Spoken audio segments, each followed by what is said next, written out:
आप सभी का बहुत बहुत धन्यवाद है कि आप समाज की आवाज़ उठाने के लिए अपने चैनल के माध्यम से पूरे भिक्खु संघ की बात को सुनने के लिए आए। उसके लिए बहुत बहुत धन्यवाद।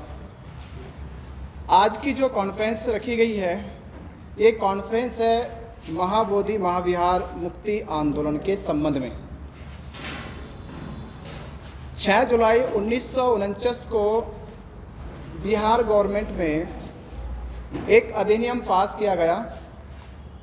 उस अधिनियम की लड़ाई करीब अभी जो वक्त हुआ वो 132 वर्ष हो गए। 132 वर्षों से लगातार धम्मपाल अनागारिक जी के नेतृत्व में वो लड़ाई शुरुआत की गई थी। पिछले बार ये आंदोलन हमारे देश में चला कि BTMC एक्ट को निरस्त किया जाए, और आंदोलन बोध गया से लेकर दिल्ली की सड़कों तक, दिल्ली तक पहुंचा और उसका पूर्णतः समाधान नहीं निकला। बस एक प्रलोभन देकर उस आंदोलन को बंद कर दिया गया। अब यह आंदोलन दोबारा से देश भर की भावना का आंदोलन, जनभावना का एक आंदोलन बन गया है।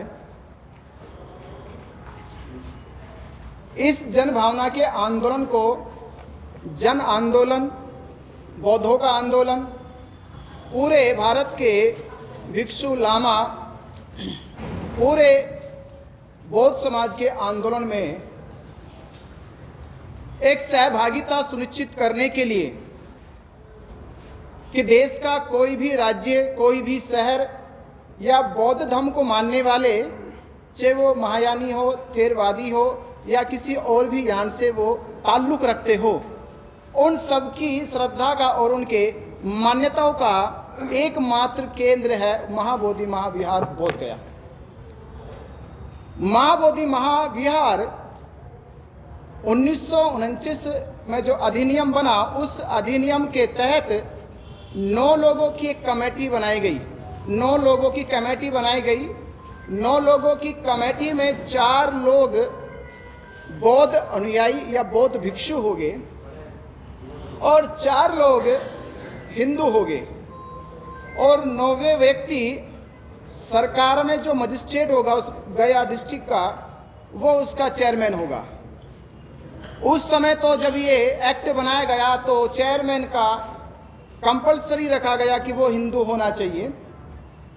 पिछले आंदोलन में ये अमेंडमेंट किया गया कि वो हिंदू होना जरूरी नहीं है, पर बात केवल अमेंडमेंट करने की नहीं थी। ये ना तो अनागारिक धम्मपाल के समय थी, ना ये बात जो पीछे आंदोलन चलाया हमारे पूरे भारत के भिक्खु संघ ने और उपासकों ने, ये बात तो भी अमेंडमेंट की नहीं थी। ये बात थी कि महाबोधि महाविहार बौद्धों को मिलना चाहिए। जिस प्रकार यरूशलेम में जो पूरी दुनिया के ईसाइयों का एकमात्र केंद्र है, मुसलमानों का मक्का मदीना में एकमात्र केंद्र है, वैसे ही दुनिया के बौद्धों का एकमात्र केंद्र जो है वो बोध गया। बोध गया बौद्धों के पास नहीं है, तो इसका अर्थ यह हुआ कि बौद्धों की अपनी कोई ताकत नहीं है, कोई वजूद नहीं है। जब हम जिस धर्म का पालन करते हैं, जिसके हम नियमों में बंद कर चलते हैं, हमारे पास अपना धार्मिक स्थल ही नहीं है जहाँ जाकर हम आज़ादी से वहाँ बुद्ध के समक्ष वंदन कर सके, वहाँ बुद्ध की बात कर सके। जाते तो है ये सोचकर कि हम महाबोधि महाविहार जा रहे हैं, पर वहाँ पर देखने को मिलता है कि वहाँ महाबोधि महाविहार की बगल में ही शिवलिंग है, गणेश जी की मूर्ति है, पंडित पुरोहित वहाँ पे पिंडदान श्राद्ध का हर वर्ष कार्यक्रम रखते हैं।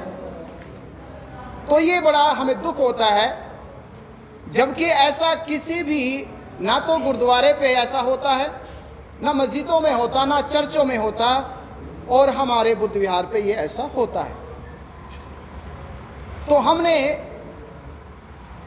अब ये कॉन्फ्रेंस इसलिए बुलाई गई है कि ये आंदोलन जो शुरुआत हुआ है स्टार्ट हुआ है, ये आगे चलकर पिछले आंदोलन की तरह रुक ना जाए, ये जन आंदोलन बने और इस आंदोलन में देश भर के भिक्षुओं का, लामाओं का, बौद्ध उपासकों का नेतृत्व इसमें सुनिश्चित होना चाहिए। जो लोग इस आंदोलन को अपने कंधों पे लेना चाहते हैं, रख कर चलना चाहते हैं, इसमें अपनी आहुति देना चाहते हैं, वो इस आंदोलन का हिस्सा बन जाए, जिसमें उनकी मांग यही प्रथम मांग रहेगी कि हमें बीटीएमसी एक्ट 1949 को पूर्ण रूप से निरस्त कर दिया जाए। कोई अमेंडमेंट नहीं, कोई सुधारी की गुंजाइश नहीं, कोई और प्रलोभन नहीं, बस एक ही बात है। इस आंदोलन का पूरा एक ही उद्देश्य है कि महाबोधि महाविहार को, उसके नियंत्रण को, जो अभी तक अधिनियम बना के चलाया जा रहा था, वो अधिनियम पूरी तरह से निरस्त हो जाए। निरस्त कैसे होगा? आंदोलन की पहली प्रक्रिया धरने से शुरू हुई है। पहला, हमने सरकार पे एक अपनी बात को पहुंचाने